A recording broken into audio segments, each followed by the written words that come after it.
Hi everyone. So one more thing that I wanted to discuss in tweens is when you are making a tween, you can also alter multiple properties of that object. For example, along with the angle, you can also change the scale of that object from 0.25 to zero point 0.5.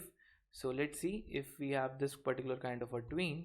So what happens? So it rotates as well as the size of the wheel increases during this period. Okay. So it basically expands. So maybe if you're interested, you can add some more cool effects using tweens to your uh, game objects. Okay, but as of now this is not needed, so we have this. Okay, so now what we are interested in doing is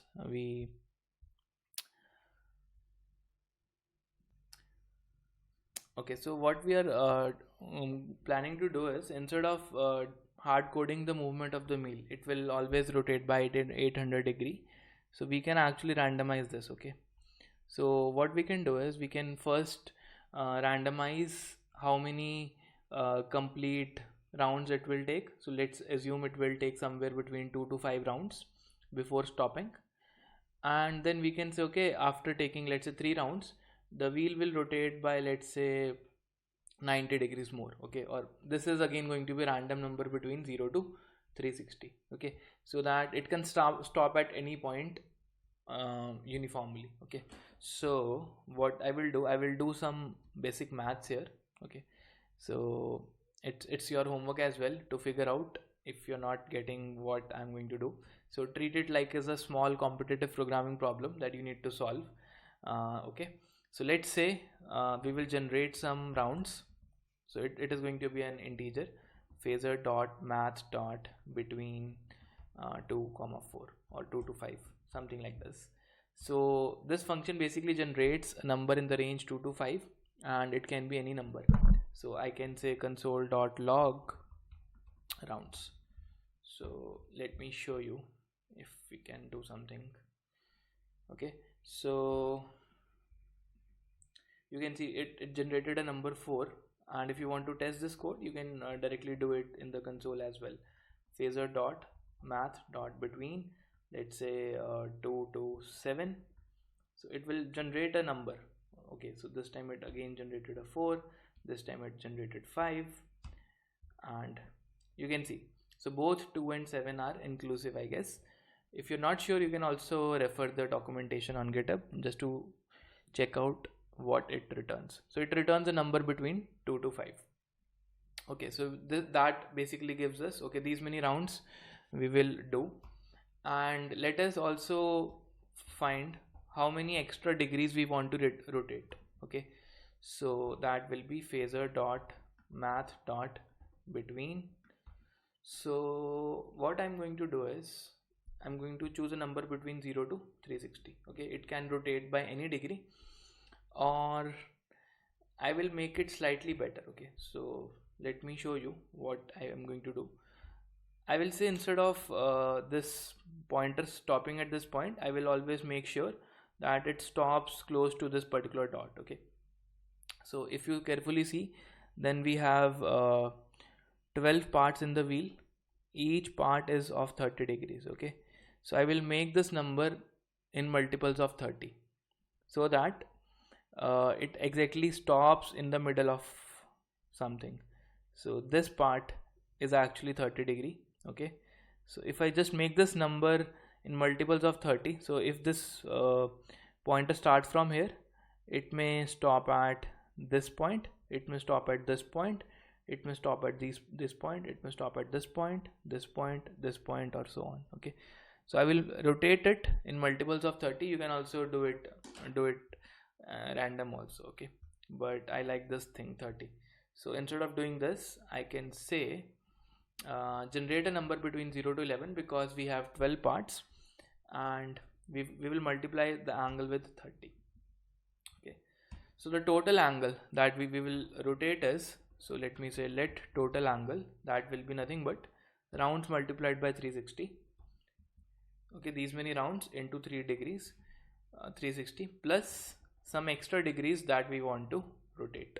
Okay, and we can say console.log total angle.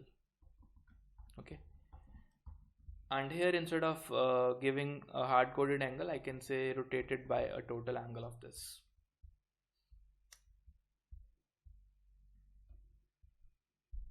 Okay, now you can see a lot of movement. Okay, and let's try to do it again. You can see it is always stopping at these dots, so that means in middle of something. Okay, so looks great, looks great. So one thing I can do is I can increase the duration so that the speed is lowered little bit, and maybe number of rotations we can reduce to from 2 to 4. So let's try to run it.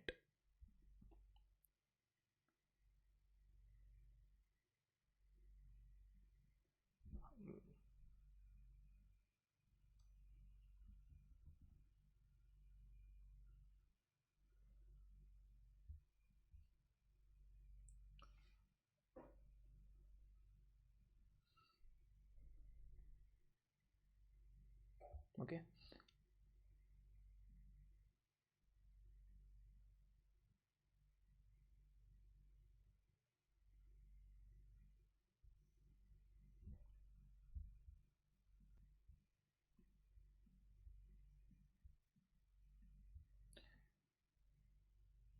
so the movement looks fine. Okay, and you can see it is stopping slowly.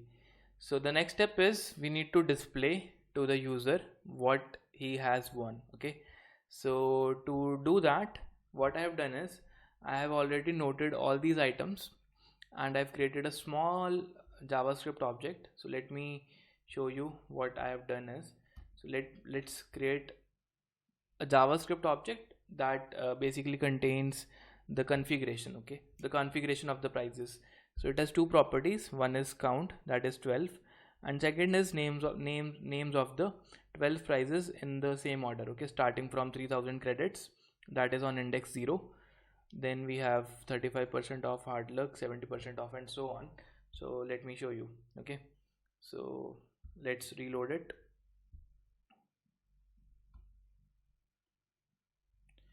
So this is on index 1. Okay, so this is index 0, sorry, this is index 0, 1, 2, 3, 4, 5, 6, 7, 8, 9, 10, 11. Okay, so we have 12 items indexed from 0 to 11. So what we will do now is, based upon the angle, we will try to find out what object is mapped with that particular angle. Okay, so this is what I'm going to do. So this is also a homework for you. You need to figure out what object is mapped with this particular angle. So this is where your problem solving skills are going to come handy. So I'm just going to directly write my answer that we have calculated. So let me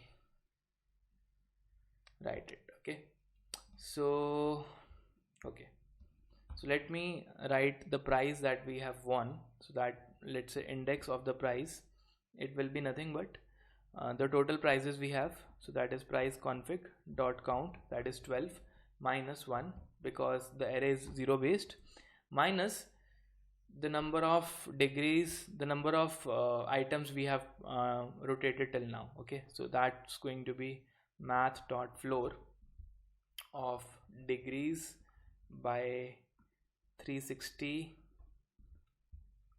by prices config.count. Okay, so this will give me the index of the item that I will have currently. Okay, so once I know this particular index, so instead of saying you want something, you can say, okay, you want this item at this particular index. Okay, or you can say that item is nothing but prices config dot price names of that particular index. So you pick that item from the array and you are done. So let's try to run this code.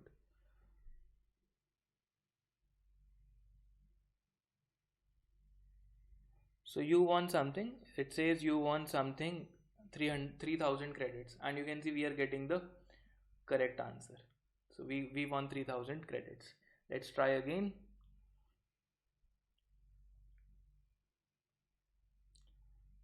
And we got Amazon voucher, and it should show up here. Okay, so you won something, you won an Amazon voucher. So that means it's working perfectly fine. So one last thing that we need to do is, instead of displaying it here, we need to display it in the top bar. So what we will do is, we will say, okay, it should not be console.log, but it should be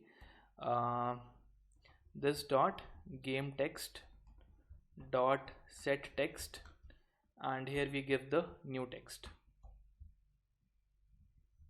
Okay, so let's try to run it. So we might get an error here. Okay, let's see. So now you can see cannot read property set text of undefined.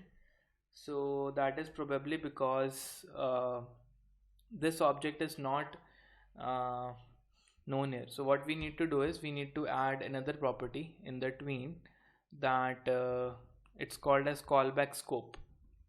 So we need to pass this scope to the callback. Okay, so it's called as callback scope, and here we need to give this. So basically this will give this object to the onComplete method. Okay, because onComplete method is a callback function. Once the tween is complete, we are calling this function. Okay, so this should be like something like this.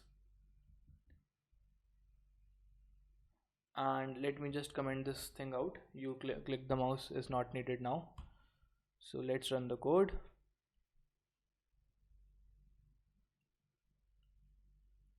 And it says you won 35% off. On the top you can see. Okay, and let's run the code again,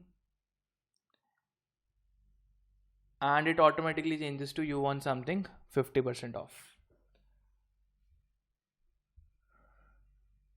And you won a swag pack. Okay, so that's all for this video. I hope you guys learned a lot of cool stuff from these tutorials, and see you guys in the next section.